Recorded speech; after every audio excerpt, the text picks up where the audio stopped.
The Chamorro people, indigenous to the Marianas, have a remarkable 3,500-year history in these islands. Despite this long, extensive legacy, general knowledge and common portrayals of the pre-colonial Chamorros, often referred to as ancient Chamorros, predominantly center on those from the Lati period. To provide context, the Lati period, spanning from about 1000 CE to 1700 CE, represents approximately 700 years, or a mere 20% of the 3,500-year historical timeline of the Marianas.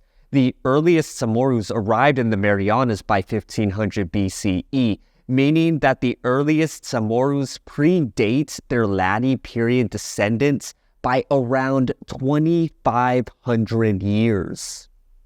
Unfortunately, the early period of Chamorro history remains relatively unexplored. Pulan, and together, we will uncover this lesser-known chapter of Chamorro history through exploring the culture and diets of the earliest Chamorros. By earliest Chamorros, I am referring to those who arrived and settled the Marianas during the early settlement period, spanning roughly the first 400 years from 1500 BCE to 1100 BCE. Our knowledge of the earliest Chamorros primarily relies on archaeological evidence from 8 of the early settlement sites located in Guam, Puti'on, and Saipan. All of these sites predate 1100 BCE. Credit goes to archaeologist Mike Carson for providing excellent publications of the Chamorros during the first settlement period, which informs this video. There are two important factors in understanding the earliest Chamorros: the environmental conditions of the Marianas during the early settlement period, and the cultural heritage that the Chamorros brought with them to the Marianas. The first important factor in understanding the earliest Chamorros is to be aware of the environment of the Mariana Islands at that time. When the Chamorros first settled the Marianas around 1500 BCE, they encountered an environment very different from the environment of their Lati period descendants more than 2,500 years later. One significant environmental difference was that the sea level was about 6 feet, or 1.8 meters higher than in the Lati period. This increased sea level drastically affected the island shoreline, coastal ecology, and water table. The broad, sandy beaches and coastal plains found all over the Marianas during the Lati period and today did not exist in this higher era of sea level. Rather, the coasts were scattered with beach fringes and sandy, unstable terrain. To give you an image in your head of just how much a 6 feet increase in sea level will affect the islands, just imagine much of the lower parts of Tumon and Hagåtña in Guam submerged underwater.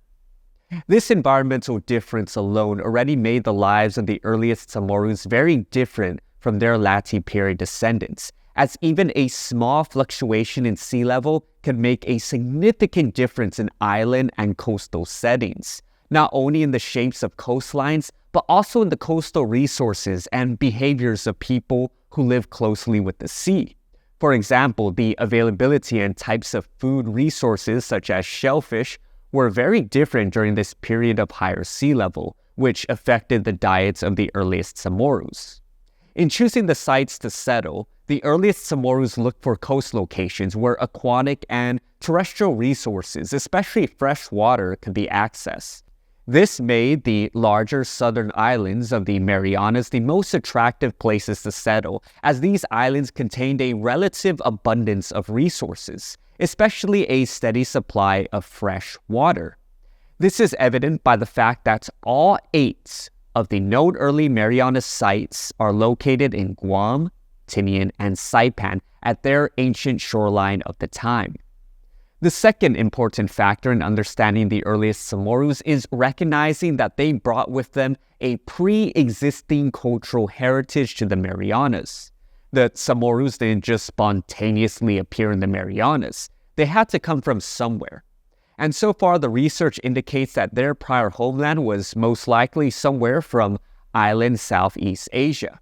And the early Chamorros not only brought with them tangible items such as food and tools to the Marianas, but they also brought with them the intangible, their cultural knowledge, expertise, and wisdom from their prior homeland, enabling them to craft and build a variety of items and structures such as pottery, tools, ornaments, and houses out of the locally available material in the Marianas.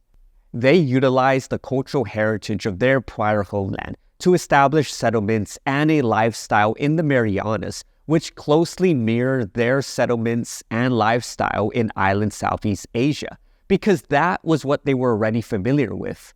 Of course, their lifestyle in the Marianas was not an exact copy of their lifestyle from their prior homeland, because they had to adapt to the local environmental conditions of the Marianas. And they did just that. Over time, the Chamorros innovated and developed their own unique cultural traditions in the Marianas. Now that we've gone over these two important factors for understanding the early Chamorros, we can now discuss the specifics of early Chamorro material culture and diet. Material culture. As implied already, the material culture of the early Chamorros reflected the cultural knowledge, expertise, and wisdom from their prior homeland, which enabled them to craft and build their material culture out of the locally available material in the Marianas.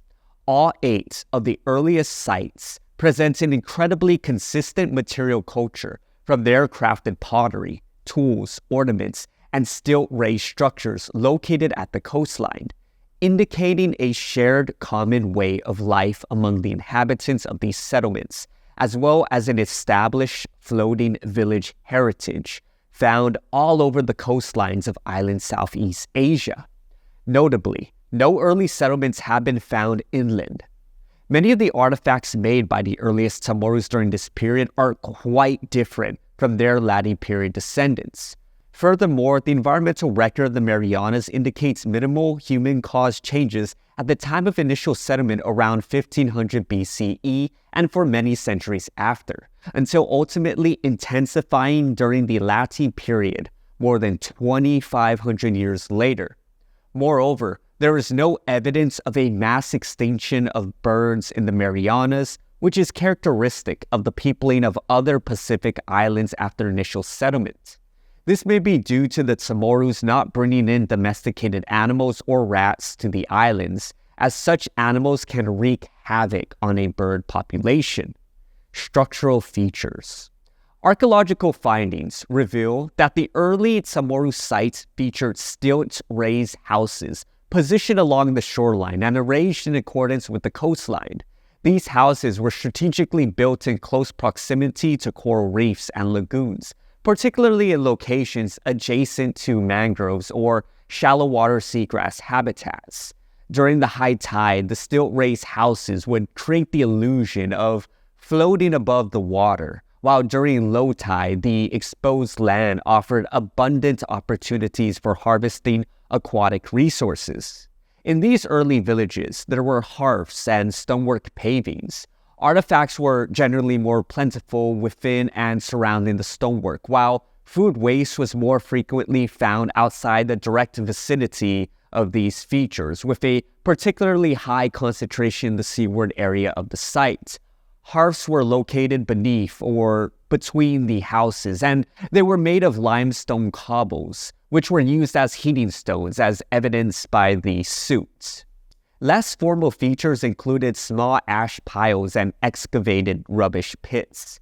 Walking along the length of the shore, a person would see several houses, one after another. As mentioned already, the stilt housing structures and arrangements across the shorelines resembled the floating village tradition found throughout island Southeast Asia. Pottery. The early Chamorro pottery was characterized by their small yet finely crafted and thin-walled vessels. The quality of this pottery is indicative of the well-established pottery-making skills possessed by the early Chamorros, suggesting a tradition of pottery craftsmanship in their prior homeland. The early Chamorro potters created small earthenware bowls and jars, typically measuring less than 8 inches or 20 centimeters in diameter. These vessels served various functions, including cooking, presentation, serving, and storage. Notably, these vessels feature remarkably thin walls, typically measuring 1 through 2 millimeters in thickness. The overall size range of these pottery items may have been influenced by the thinness of the vessel walls, which limited their structural strength for larger pots. Consequently, these small-sized vessels were suitable for single-serving purposes, but impractical for serving large gatherings from a single pot. The pottery was crafted locally within the Marianas. Local clays, often enriched with sand grains for improved workability and firing, were used to produce these earthenware vessels. Suitable clay sources were found in various areas with deep iron-rich reddish sedimentary deposits, particularly near streams and rivers. However, most of these sources were located some distance away from their settlements. The desired shape of the wet clay was done by hand, as there was a lack of formal wheel-thrown technology. Clay was normally fired below 1800 degrees Fahrenheit or 1000 degrees Celsius, as the Chamorros lacked kilns, thermally insulated high-temperature ovens. Therefore, the early pottery was earthenware.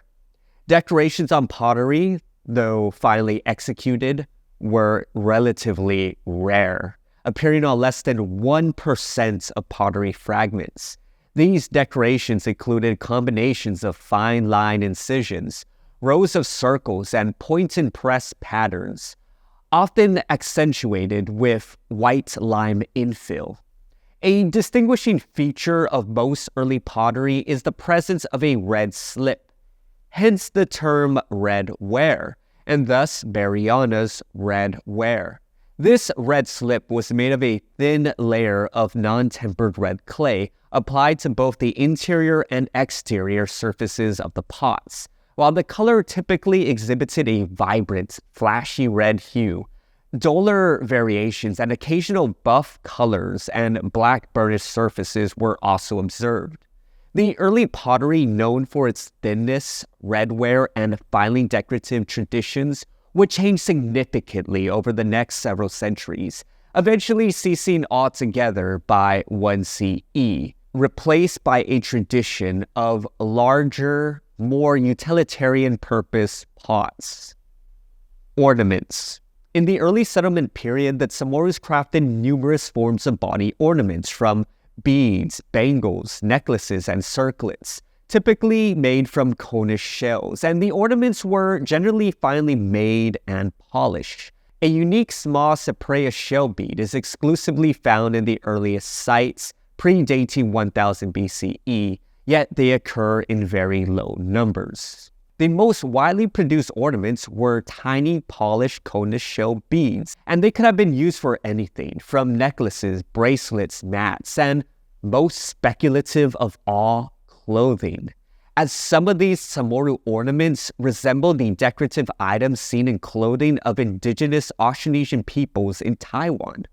Some of the clothing of Austronesian peoples in Taiwan features numerous small polished conus shell beads, used for decorating lei coverings, skirts, vests, and necklaces. Some of these shell discs are similar to those found on shoulder straps, while other shell discs and rings resemble the components of headdresses. Stone and shell implements. Stone and shell implements can be categorized into specific groups, such as cutting and slicing tools and fishing gear. These objects were crafted locally within the Marianas, utilizing a variety of materials found in the natural environments. The early material culture included significant tools like large pounding implements, medium to heavy-duty chopping tools, small flaked instruments for precise cutting and slicing, and fishing equipment. The limited number of discovered pounding tools were predominantly made of limestone, displaying variations in limestone color, while some were fashioned from crystallized flowstone, likely sourced from caves. Notably, these pounding tools were larger and heavier compared to the later pestle pounders from the Lati period. The cutting and slicing tools primarily took the form of adze, chisels, and small flakes, constructed from materials such as cherts, volcanic stone, and other cryptocrystalline substances. Occasionally, they were made from quartz or the shells of giant clams. Tridacnads were consistently produced, often from the dorsal section of the shell. Stone flakes with utilized edges were likely employed as cutting blades or saws, possibly mounted on wooden handles. Fishing hooks were typically crafted from Isognomon shell. Other shells were infrequently used, and bone pieces were even rarer. Although only a limited number of fishing hook fragments have been found at the earliest sites, they resemble small, rotating shape hooks. Octopus lures made from Cypraea have been found, and they are the oldest known octopus lures in Oceania. Other fishing gear, such as trolling lure fragments and V-shaped gorges, primarily appeared in later periods, particularly after 1000 CE. Net weights or sinkers were made of baked clay for the larger ones, and crystallized limestone for the smaller ones. It is believed that the smaller and lighter sinkers might have been employed for hand-tossed nets. Conversely, the heavier baked clay weights were more suitable for submerging nets from the side of a boat or for direct placement into the water. Diets. In terms of diet, the earliest Chamorros settled a coastal niche environment, rich in nearshore aquatic food sources, but lacked domesticated animals and major plant foods, with the exception of indigenous seeded breadfruit and coconuts, which were found further inland. Unlike many other Pacific islands, where the islanders brought with them domesticated animals such as chickens and pigs, there is no evidence of any such animals in the Marianas until after Spanish contact more than 3,000 years later. Thus, these animals were unavailable for consumption.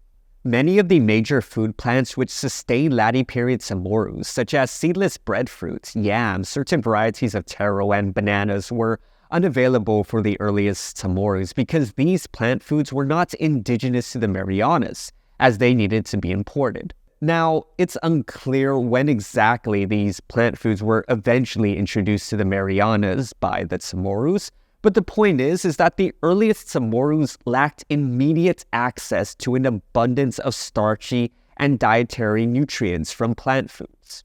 However, there were some indigenous plant foods that existed in the Marianas before any human inhabitation, which included seeded breadfruit and coconuts. The indigenous seeded Marianas breadfruit likely played a major role as a starchy food source during the initial settlement. The earliest Chamorros likely relied heavily on aquatic food sources, such as shellfish from their near coastal ecosystem. And we know this not only because the earliest settlements are all located on coastal locations near these aquatic food sources, but because of their preserved food remains found in middens. A midden is the archaeological term referring to a mound or garbage dump, typically consisting of food remains such as shells. Middens are formed when people throw their food remains on the ground, and over time, this piles up. So analyzing what essentially is preserved garbage of the earliest Chamorros may tell us a lot about their diets. The limitation of this method is that usually only highly calcified food remains, such as shells and bones, are preserved. The earliest middens primarily consisted of shellfish, with limited traces of fish, bird bones, and rarely turtle bones. Among the shellfish remains, the predominant finding was Anodara clams, followed by chitons, sea urchins, and sea snails such as limpets, turbo, and trochus. These aquatic food sources reflect in environments with higher sea levels, where certain shellfish, especially Anodara clams, were particularly abundant. However, by 1100 BCE, the sea level began to drop, transforming the shoreline and coastal ecology. Consequently, middens during this later period of sea level drawdown contained fewer Anodara clams, chitons, limpets, and sea urchins, which were prevalent in the earlier period. Although crabs were likely consumed during the early settlement period, no tangible evidence of their consumption from this era remains. Similarly, octopuses and other types of aquatic food sources were probably eaten. Analysis of starch residue on tools and pottery suggests the consumption of plant-based foods. though the specific types of plants are still unidentified. It is likely that the starch residue originated from indigenous sources like seeded breadfruit and coconuts, as well as potentially imported plants such as seedless breadfruit, yams, various taro varieties, and bananas. Caves. In the field of archaeology, caves are typically understood as ritualistic and/or ceremonial sites for peoples, with the light and dark zones of caves serving different purposes. Archaeologists examined 2 cave sites at the early settlement sites of Letexan, Guam. There they found food remains, rock art, ornaments, and pottery, which are either completely unique or rarely seen outside these cave sites. Most of the material culture was found in the light and twilight areas of the cave sites, while the interior dark side of the caves contained rock art. The evidence indicates that early Chamorros used caves for ritualistic and/or ceremonial purposes. During the early period, with the higher sea level, the water table was much higher, which allowed fresh water collection in these caves. There may have been a connection between water collection and Chamorro rituals. In conclusion, our understanding of the earliest Chamorros during the early settlement period between 1500 BCE and 1100 BCE comes primarily from archaeological evidence from 8 early settlement sites on Guam, Tinian, and Saipan, all predating 1100 BCE. These sites reveal important aspects of the early Chamorro cultural heritage and the environments in which they lived. When the earliest Chamorros settled the Marianas, the sea level was about 6 feet or 1.8 meters higher than during the Latte period and in the present, resulting in different coastal ecologies and resources, which significantly influenced their lifestyle, culture, and diets. Unlike many other Pacific islands, the Marianas did not experience a mass extinction of birds after initial settlements, likely because the Chamorros did not introduce domesticated animals or rats. The early Chamorros brought with them a cultural heritage from island Southeast Asia, which is evident in their pottery, tools, ornaments, and stilt-raised structures. Their material culture indicates a well-established knowledge of crafting and building, adapted to the local environment of the Marianas, and reflecting a floating village tradition found all over island Southeast Asia.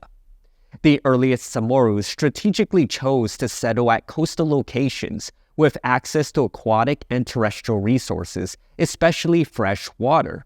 In terms of diet, the early Chamorros relied heavily on aquatic food sources such as shellfish, given the lack of domesticated animals and major plant foods. The indigenous seeded Marianas breadfruits likely played a major role as a starchy food source during the initial settlements.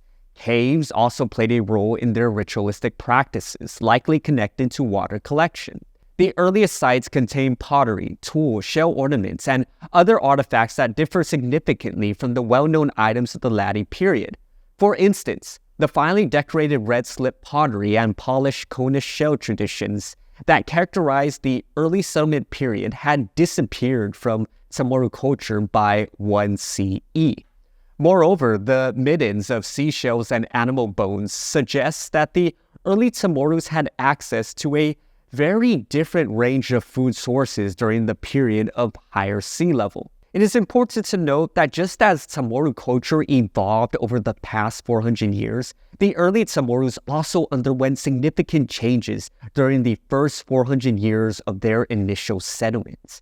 By 1100 BCE, these changes were substantial enough to define a new period in Chamorro history, as by 1100 BCE, the sea level began to drop, leading to shifts in shellfish species and habitation sites. There was also transitions in pottery styles, shell beads, and other artifacts, marking the beginning of a new era for the early Chamorros. If you liked and enjoyed the video, consider supporting me on Patreon so I can continue to produce more Pacific Studies content. Like this video, subscribe to the channel, turn on all notifications, follow me on social media at PulanSpeaks, and a special Sedusmasi to Patreon supporters Puti'on, Dylan Sablan, and Jesse Babauta. Sedusmasi for watching, Guahusi Pulan, and Pulan has spoken. Esta.